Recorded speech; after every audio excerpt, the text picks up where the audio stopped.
I would like to introduce Vasiliy Ershov from Yandex team. Vasiliy, welcome. The floor is yours.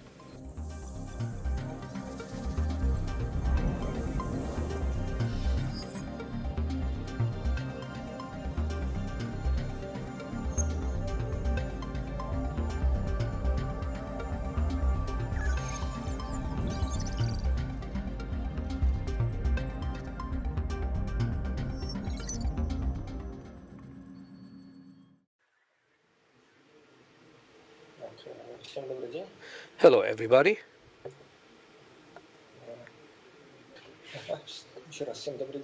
Hello, everyone. My name is Vasiliy. I'm the head of development group, which develops tools for machine learning in Yandex Cloud. And one of the tools that we are developing is the Yandex SpeechKit. And I'm going to tell you about it a little bit today.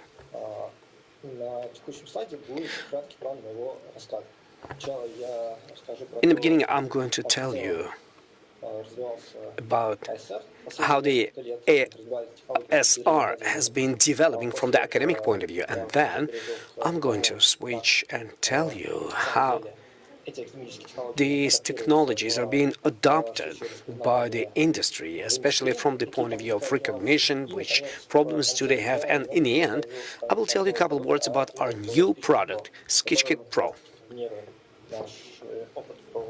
which is going to describe our experience about delivering this voice recognition to industry and our academic technologies behind it.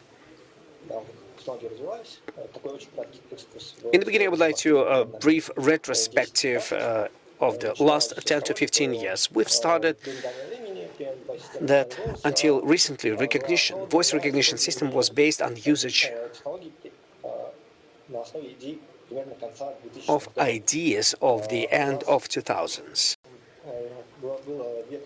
We had two components.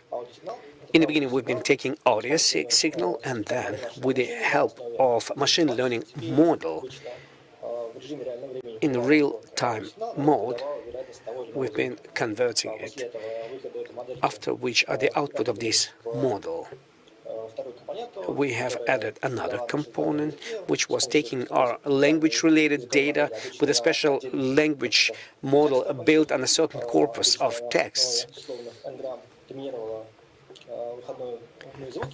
We have been generating output sounds, and this language were used for the basis.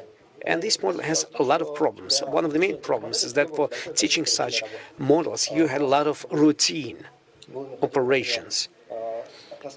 For example, we had to practically do it manually and record how every word is divided into the sounds, and we needed expert assessment for this as well. Learning of these models was labor-intensive, and we could not do it in 24/7. But starting since 2020, we had a new neural technology based on neural networks.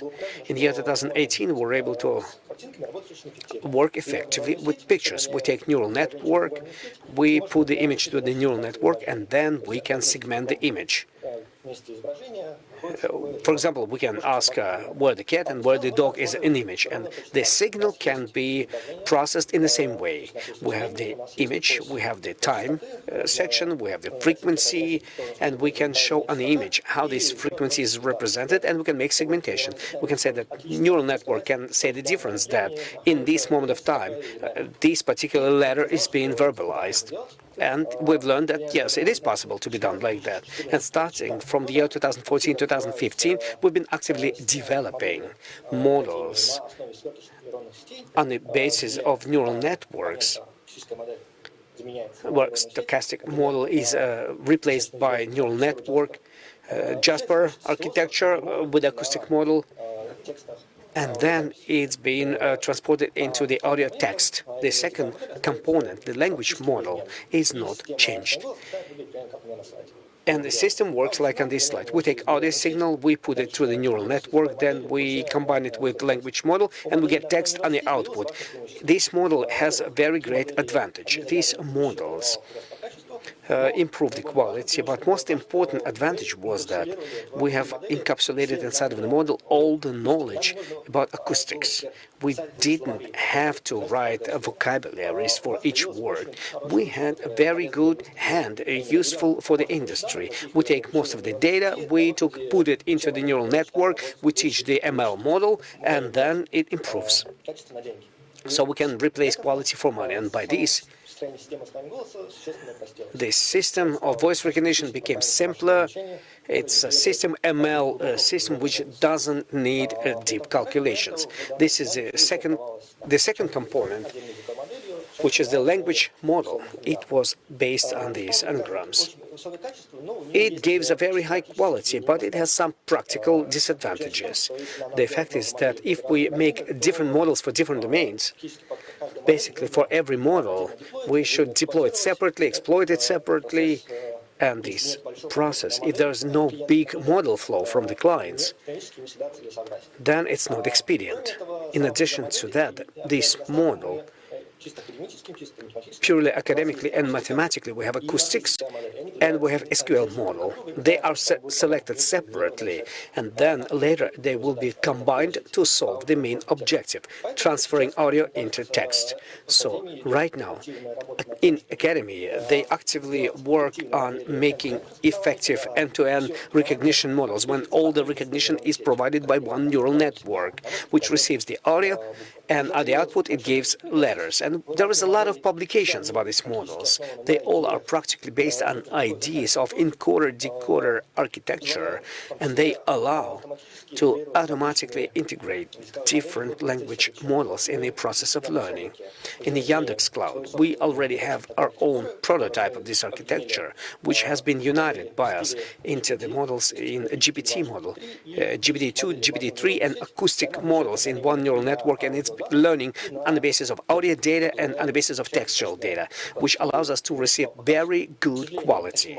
Unfortunately, these models are very heavy to provide them in real-time mode. They can be used for post-processing when you need to transfer audio into text in offline. But these technologies are technologies of the future, and academics are working on this. And we see more opportunities to having one model which automatically allows us to do different customizations for different domains.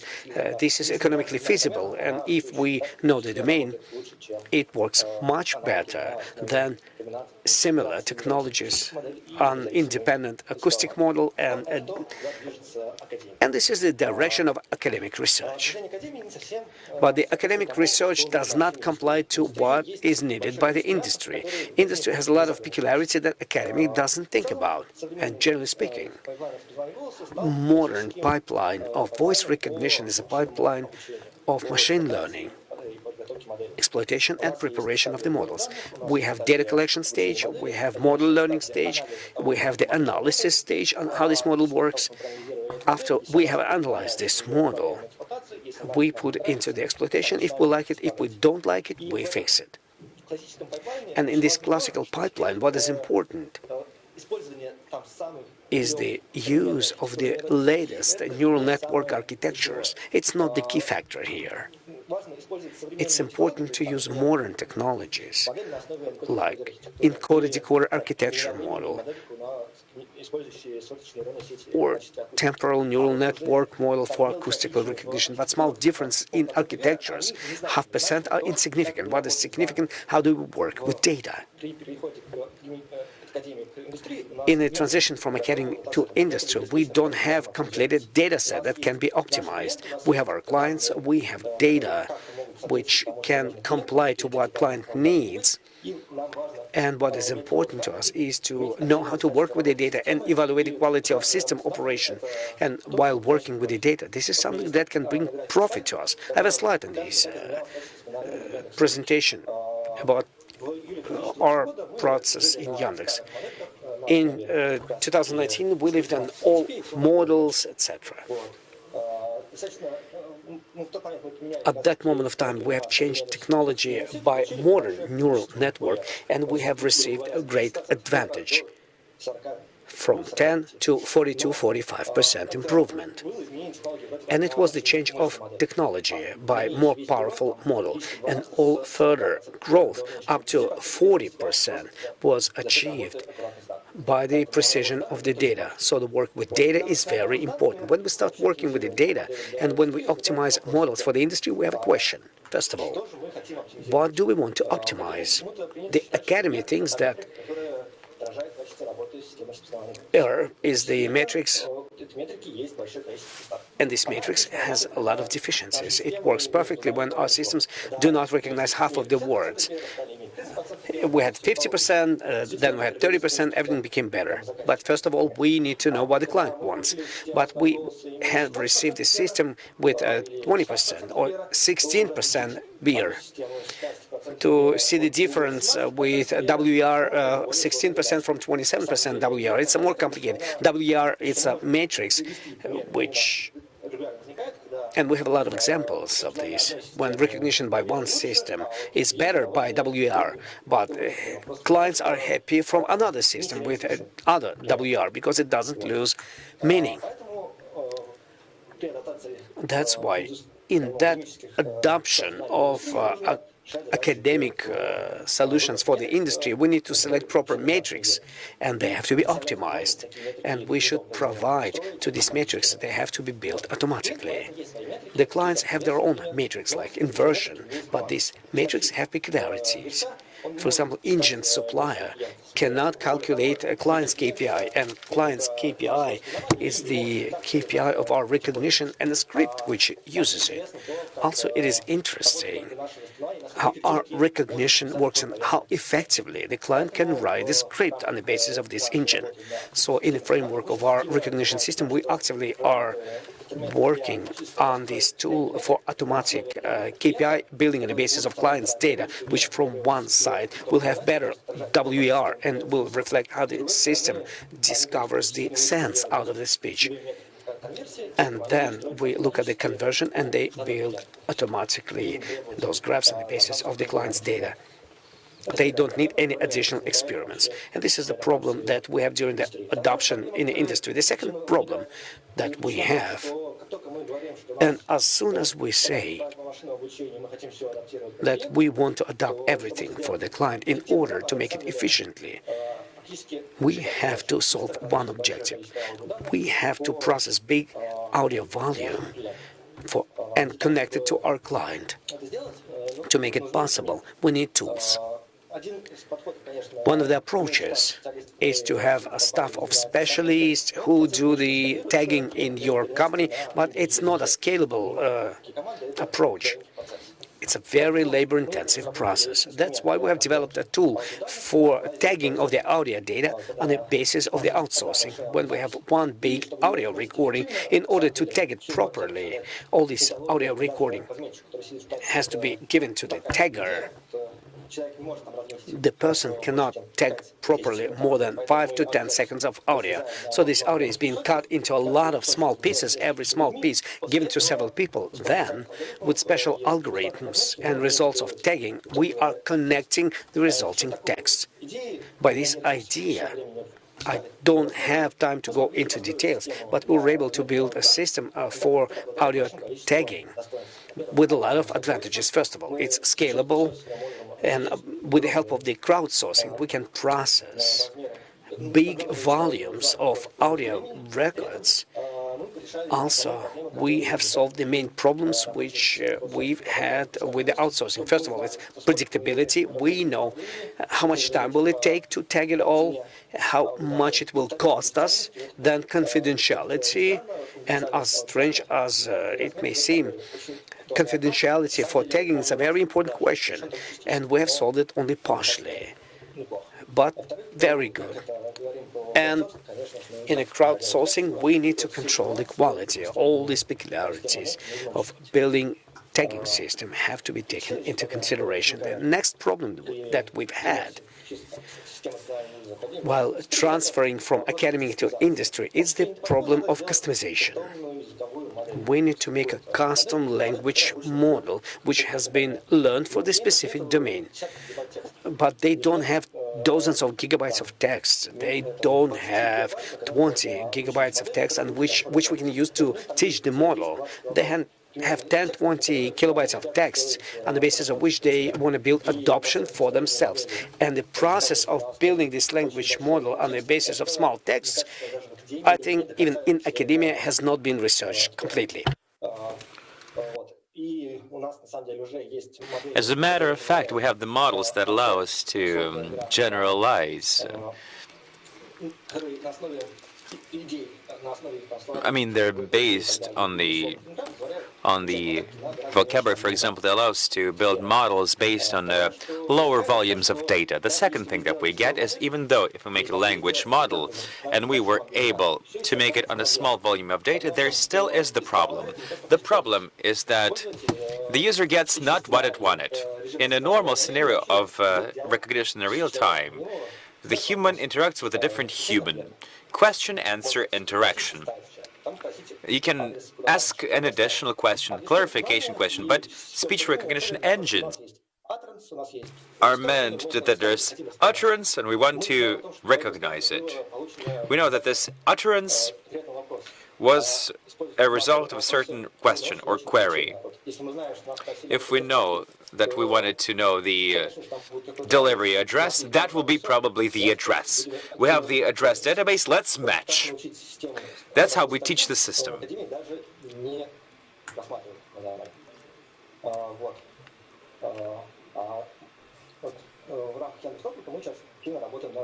In our cloud, we're actively now developing this sort of tools. And these tools will be provided to our partners in the framework of our new product called SpeechKit Pro.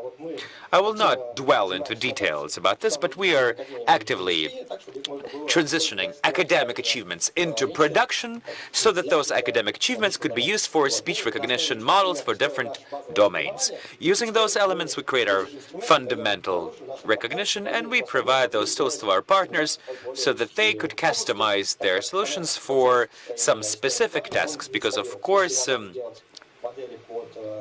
it's hard to scale specialized models. There's a bottleneck, obviously.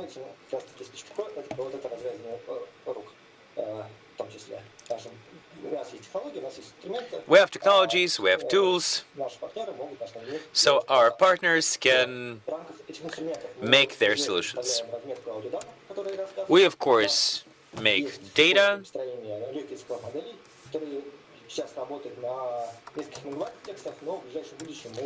We make data flagging, and soon, based on a few kilobytes of text, we'll be able to provide context actualization for dialogue robots, where we'll also, in the future, create ML metrics. And in addition to the voice recognition, we're actively working on synthesis. Cannot tell a lot about it, but it will be possible to synthesize audio based on templates by reading voice from a template. Again, this is kind of a base case scenario. I'm ready to answer your questions. Thank you. Vasiliy, thank you. It was truly exciting. Truly, the improvement of speech recognition quality is essential today.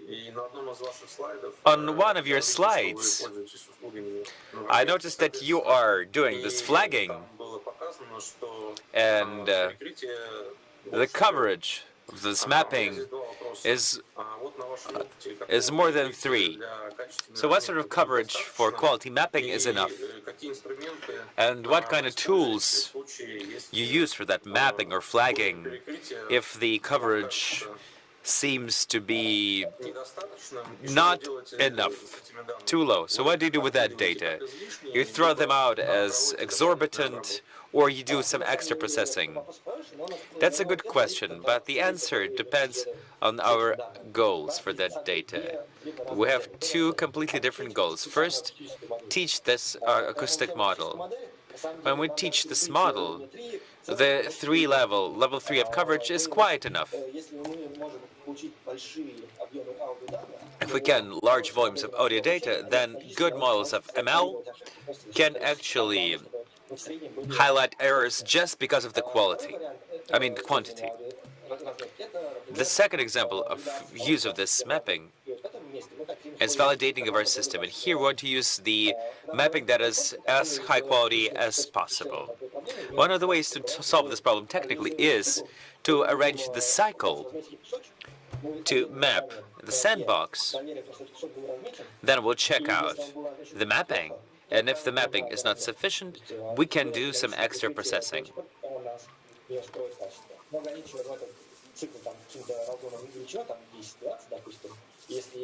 And if after several iterations the mapping is not precise, we can just conclude that mapping is impossible for this particular data. If we talk about the phone channel, the recording is very noisy. It's impossible to understand what people are saying. But there are audiobooks recordings where the voice is extremely clear. Vasiliy, thank you. Thank you.